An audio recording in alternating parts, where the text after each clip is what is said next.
नमस्कार, आप देख रहे हैं DS4 और मैं हूं आपके साथ विनायक कुमार। देखिए, देश के प्रधानमंत्री लगातार जो है मेहनत कर रहे हैं और मेहनत कर रहे फोटो खींचने में, मेहनत कर रहे जंगल में घूमने में और लोगों से रिक्वेस्ट कर रहे हैं कि जंगल आइए, घूमिए। अब यह साफ तौर पे विपक्ष का आरोप है कि जो प्रधानमंत्री कहते हैं कि हम 18-18 घंटे काम करते हैं, उसके बावजूद भी शेयर मार्केट कैसे जो है धड़ाम से नीचे आ जाता है।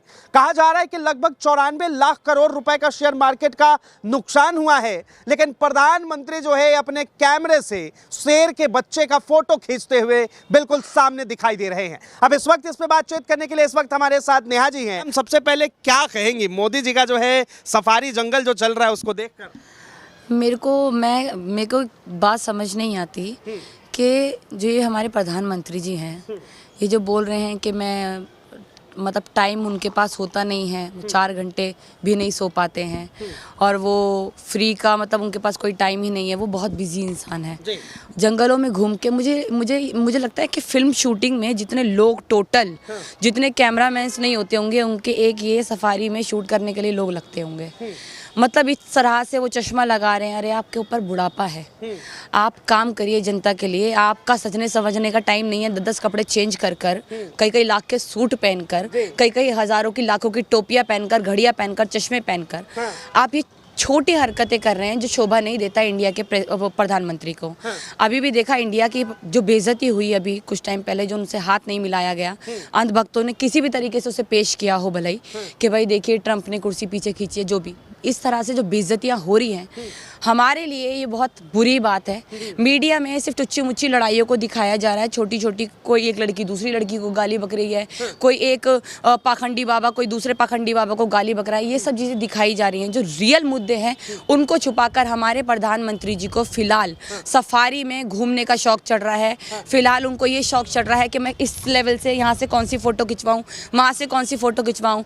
और जो ज़मीनें, जो हमारे भारत की ज़मीनें जो हैं, वो मुफ्त में अपने दोस्तों को बांटी जा रही हैं। एक जगह पे रोकूंगा। आप कह रही हैं कि मोदी जी बड़े महंगे महंगे चश्मे और सूट बूट। हमारे मोदी जी फकीर हैं, अगर उन्होंने एक दिन के लिए चश्मा पहन लिया, टोपी पहन लिया, तो इससे क्या दिक्कत है? काश उन्होंने एक दिन के लिए पहना होता।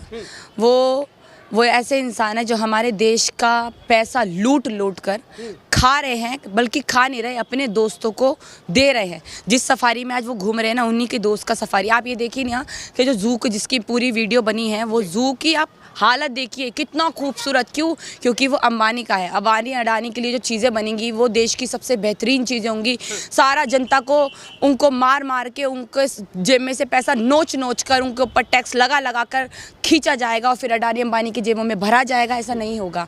आप दिल्ली का जू जाकर देखिए कितनी बुरी हालत है वहाँ पर जानवरों की। भेड़िए देखिए, शेर देखिए, जो भी है यहाँ पर अभी दिखा रहे हैं कि शेरों के साथ फ़ोटो खींच रहे हैं।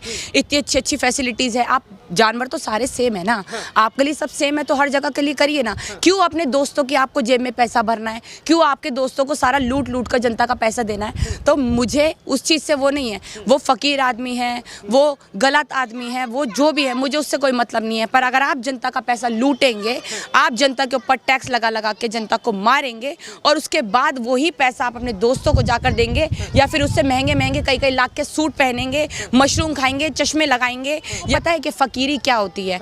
आप जाकर देखिए नुक्कड़ नाटक, जो भी नुक्कड़ों पे क्या क्या हालत हो रही है। बीजेपी के एक समर्थक ने जो है सुबह ट्वीट कर दिया, मैं पढ़ रहा था, तो उस पर लिखा हुआ था कि शेर जो होता है ना, वो शेर के बच्चों के साथ ही फोटो खिंचवाता है और खेलता है। वैसे तो ऐसा ही मोदी जी कहते हैं 56 इंच का सीना वाला प्रधानमंत्री है। मोदी जी बुरा मत मानिएगा, और प्लीज़ बीजेपी के कुछ नेता जिन्होंने ये बात बोली है, बुरा मत मानिएगा। सारे जू में जाकर उन्होंने कितने सारे जानवरों के साथ फोटो खिंचवाए हैं। और अगर ये 56 इंच का सीना, ये छोटी बात है, अगर आपको करनी है ना, देखिए 56, 57, 58 इंच का बोलने से कुछ नहीं होता। काम करने पड़ते हैं जनता के लिए। अगर आपका 56 इंच का सीना है ना, तो देश की बेटी के साथ जो हो रहा है ना, उसके रोक के दिखाइए। आपकी भतीजी भांजी का पटुआ हो जाता है तो पूरी पुलिस काम में लग जाती है। देश की बेटी की आबरू बेइज्जत हो जाती है, सब कुछ खत्म हो जाता है, उसके माँ बाप खत्म हो जाते हैं, उसके रेप के पीछे सब कुछ खत्म हो जाता है, पर उसको एक बार भी देखा नहीं जाता। हाथरस में जो केस हुआ, उस बच्ची को रात ही रात फिर से दोबारा से रात ही रात में जला दिया गया। उसके माँ बाप को उसकी बॉडी भी नहीं सौंपी गई। तो अगर ये सब चीज़ें केस होंगे, देखा जाएगा, तो काहे का आपका 56 इंच का सीना? फिर तो हम 56 इंच क्या 16 इंच का भी नहीं कहेंगे। पाएंगे इसको? अगर आप अपनी देश की बच्ची को नहीं बचा पा रहे हैं, आप अपनी देश की गरीब जनता को नहीं बचा पा रहे हैं, आप अपनी देश के गरीबों को जो हमारे युवा हैं उनको रोजगार नहीं दे पा रहे, तो काहे का 56 इंच का सीना आपका? तो हमें ना आपका ऐसे 56 इंच का सीना चाहिए, ना ही आप ऐसे जो हमारे प्रधानमंत्री है इस हालत में आपको चाहिए। देखिए, मुझे मोदी जी से कोई प्रॉब्लम नहीं है, मुझे जो उनकी नीतियां हैं, जो उनके तौर तरीके हैं, उससे गलती है, उससे बुराई लगती है, उससे मुझे नफरत है। क्यों? क्योंकि अगर इनके जगह चाहे राहुल गांधी होते, इनकी जगह चाहे इंदिरा गांधी होती, इनकी जगह कोई भी होता, अगर वो ये सब चीजें करता तो वो इंसान खराब होता। आप ये देखिए, शेयर मार्केट जो है कितनी बुरी तरह गिर रही है। पिछले 30 सालों में इतना ज्यादा स्टॉक मार्केट में गिराव नहीं आया है। आप ये देखिए, डॉलर की कीमत जो बोली गई थी कि डॉलर की कीमत, हम रुपये की कीमत बढ़ाएंगे, डॉलर आज 83 से भी ऊपर हो चुका है। सोने की हालत देखिए, अभी तक हमारे इतिहास में सोना इतना महंगा नहीं हुआ है जितना सोना अभी महंगा बिक रहा है। चांदी इतनी महंगी नहीं हुई है जितनी महंगी बिक रही है। आप बाहर जाइए, छोटी छोटी चीजें आपको गिरना है तो गिरने दीजिए, क्या दिक्कत है? मोदी जी है ना, सब संभाल लेंगे। जैसे संभाल रहे हमारे देश को वैसे ही, जैसे हमारे देश की, इंडिया की बेइज्जती करा रहे हैं ऐसे ही संभालेंगे। जैसे हम लोग उनके वजह से बेइज्जत हो रहे हैं ऐसे संभालेंगे। आप ये देखिए कि लोगों को जो उन्होंने हिंदू मुसलमान का जहर घोला, वो लोगों ने लेकर उनको वोट दे दिए। वोट देने के बाद वो दिल्ली में भी आ गए। दिल्ली में आते ही उन्होंने सबसे पहले क्या बोला है काम करने के लिए? भाई हम तो मोहल्ला क्लिनिक बंद करेंगे। आप लोगों की, उनकी जो मतलब जो उनको दवाइयाँ मिल रही है मुफ्त में, जो उनको चीजें मिल रही हैं, सरकार खत्म हो गई, अब आम आदमी पार्टी का खत्म हो गया ना, अब तो आप है, आप दीजिए ना सुविधाएं। आप मोहल्ला क्लिनिक अच्छे नहीं लग रहे, आप उनको और अच्छा करिए ना। आप तो बहुत ज्यादा रहबर हैं, आप तो मतलब इतना सोचते हैं, आपका 56 इंच का सीना है, तो आप करिए ना जनता के लिए ये सब चीजें। आप उन चीजों को, अगर आपको वो चीजें बुरी लगती है, आप उनको और अच्छा चीजें करके पेश करिए। पर जितनी बुरी हालात हमारे उन्होंने इंडिया की करी है, मुझे लगता है कि अभी अभी नई नई बीजेपी आई है, अब बीजेपी की मुख्यमंत्री ही देख लीजिए जो दिल्ली की बनी है, उनकी गाली गलौज बदतमीजी आप देख लीजिए किस तरह से वो बोलती हैं, किस तरह से वो केजरीवाल के लिए ट्वीट करती थी। बहुत गलत है, बहुत बुरा है जी। आप लोगों को नहीं लगता कि हिंदू हृदय सम्राट के व्यक्ति, देश के प्रधानमंत्री नरेंद्र मोदी के ऊपर जो है आप लोग इस तरह की अनर्गल बातें करती रहती है कि मोदी जी वहां चले गए, मोदी जी ने फोटो खिंचवा लिया, मतलब इतनी वो इस तरह की मानसिकता? हिंदुइज्म से मोदी का कोई मतलब नहीं है। अच्छा, हिंदुइज्म एक अपना धर्म है, और हिंदू, असली हिंदू वही है जो प्यार मोहब्बत में रहता है, जो सामने वाले से भी मोहब्बत करे, जो हमसे भी मोहब्बत करे, जो आपस में एक दूसरे से मोहब्बत करे। और असली मुसलमान भी वही है जो सामने वाले से मोहब्बत करे, हिंदुओं से मोहब्बत करे। चाहे वो हिंदू हो या मुसलमान हो, कट्टरवाद हर चीज़ में बुरा है, हर चीज़ में घटिया है। अगर आप बात कर रहे हैं हिंदू हृदय सम्राट की, जो आप मोदी जी को बोल रहे हैं, हमारा हिंदुइज्म को पहचानने के लिए हमें मोदी की ज़रूरत नहीं है। हमारा हिंदुइज्म बहुत पुराना है, उसको बहुत अच्छी तरीके से साधु संत जो हैं, जो सही में साधु संत है, जो पाखंडी नहीं है, वो अच्छी तरह चलाते आए हैं। हमारा देश जाना जाता है हिंदुइज्म के एक बहुत साफ धर्म है। आप उसको इस घटिया उसमें ले जाकर अपने हिंदू धर्म को कृपया करके, क्योंकि आप भी हिंदू हैं और मैं भी, कृपया करके उस चीज़ को बदनाम ना होने दें और ना ही करें, वही ज़्यादा बेहतर होगा। और दूसरी चीज़, मुझे लगता है कि अगर आप देश के प्रधानमंत्री हैं तो आपका कोई धर्म नहीं है, आपका कोई कास्ट नहीं है, आप कोई गरीब नहीं है, आप कोई अमीर नहीं है, आप देश के प्रधानमंत्री हैं। तो देश में गरीब, अमीर, मुसलमान, हिंदू, किसी भी जाति धर्म का इंसान रहेगा, आपको सबके बारे में सेम सोचना पड़ेगा, आपको सबके बारे में एक ही सोच रखनी पड़ेगी। आप लोगों को ये देखकर, आप देखिए ना कि अभी काफ़ी सारे हमने देखा कि उनको बोला जा रहा है कि भाई अपनी दुकानों के बाहर लिखो कि भैया तुम मुसलमान हो या मुसलमान की दुकान है, ताकि पता चले। और उसके बाद फिर आप देखिए कि कुंभ में मना कर दिया गया कि हमें लोगों के ऊपर विश्वास नहीं है। जब डॉक्टर्स जो थे, जो गए थे, जो मुसलमान थे, वहां पर जब उनकी जान बचाई गई, आपने उनको आने के क्यों नहीं रोका?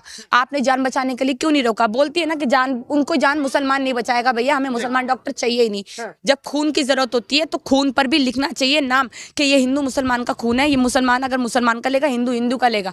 अगर आपको हिंदू मुसलमानों से इतना ही ज्यादा फर्क पड़ता है तो दवाइयों पे, खून पर, हर चीज पे लिखा जाना चाहिए कि भैया ये मुसलमान के हाथों की है। उन चीजों को मना नहीं करेगा कोई, पर जिससे राजनीति की रोटियां सिकती है, जिससे राजनीति की रोटियां गर्म होती हैं, वही चीज आप राजनीति में लेकर आएंगे और लोगों को बेवकूफ बनाएंगे, जो बहुत गलत है। अच्छा, एक आखिरी सवाल, क्या आपको नहीं लगता कि जब शेयर मार्केट जो है अपने ऊपर जा रहा था, जब अप हो रहा था, तब उस टाइम जो है विपक्ष के किसी नेता ने आवाज नहीं उठाई? अब जो है थोड़ा डाउन हो गया तो अब जो है सब के सब सवाल उठा रहे और मोदी जी के चेहरे पे थोड़ी शिकन भी नहीं। मैं तो कह रही हूँ विपक्ष, देखिए विपक्ष अगर मजबूत होगा तो कभी भी जो सरकार है वो मजबूत इस तरह से नहीं हो पाएगी कि वो जनता को, देश को लूट ही ले। वो ऐसे नहीं हो पाएगी। अगर हम बात करें कि विपक्ष को काफ़ी सारे पहले भी मुद्दे उठे हैं जहाँ पर अपनी बोली रखनी चाहिए थी, अपनी आवाज़ उठानी चाहिए थी उनको, और न्याय की उनको मांगना चाहिए था न्याय, पर कई जगहों पे नहीं माना गया। तो इसलिए आज विपक्ष की गलती है, मैं मानती हूँ। पर अगर विपक्ष की गलती है तो विपक्ष को अभी फिलहाल साइड में रख के, जिसके हाथ में सारी ताकत है, जिसके हाथ में सब कुछ है, उनको सोचना चाहिए। प्रधानमंत्री जी से मेरी यही दरख्वास्त है, आपको महंगे कपड़े पहनने हैं आप पहनिए, आपको अपने दोस्तों की जेब में पैसा भरना है आप भरिए, आपको जितनी भी चीज़ें करनी हैं करिए आप, अच्छी बात है, पर जनता के बारे में सोचिए। जो हमारे देश का रुपया जो है डूबता जा रहा है, हमारे जनता का जो टैक्स भर भर के लगा रहे हैं, जो भी आप हमारी देश की जनता के साथ गलत काम कर रहे हैं, कृपया करके उसे रोक दीजिए। जनता की बहुत बुरी हालत है, रोजगार चाहिए, लड़कियों की सुरक्षा चाहिए, हमें स्कूल चाहिए, हॉस्पिटल चाहिए। ये हिंदू मुसलमान कर करके लोग थक गए हैं, अब इसकी ज़रूरत नहीं है हमें। कृपया करके एक अच्छी राजनीति करिए ताकि हम आने वाले टाइम में बीजेपी का नाम एक अच्छे लोगों के नाम में ले सके। प्रधानमंत्री से कि कुछ अच्छा करिए, बेहतर करिए, ताकि हिंदू हो, मुसलमान हो, हर कास्ट हो, कोई भी क्या कहते हैं औरत हो, आदमी हो, सबके दिलों में प्यार मोहब्बत बनी रहे। धन्यवाद तमाम जानकारी के लिए। तो देखिए देश के शेयर मार्केट का किस तरह से जो है बंटाधार हो गया है और लगातार प्रधानमंत्री नरेंद्र मोदी के ऊपर सवाल उठाए जा रहे हैं कि आखिर पीएम मोदी इस पर बोलना क्यों नहीं चाहते, अभी तक जो है उन्होंने एक भी प्रतिक्रिया क्यों नहीं दी। और ये 30 साल में पहली बार ऐसा समय आया है जब देश का 94 लाख करोड़ रुपए एक ही बार मिट्टी के अंदर तब्दील हो गया हो। बहरहाल इस चीज को लेकर आप क्या सोचते हैं, अपनी प्रतिक्रिया जरूर दें। फिलहाल के लिए इतना ही। ऐसे तमाम खबरों के लिए देखते रहें DS4 न्यूज़।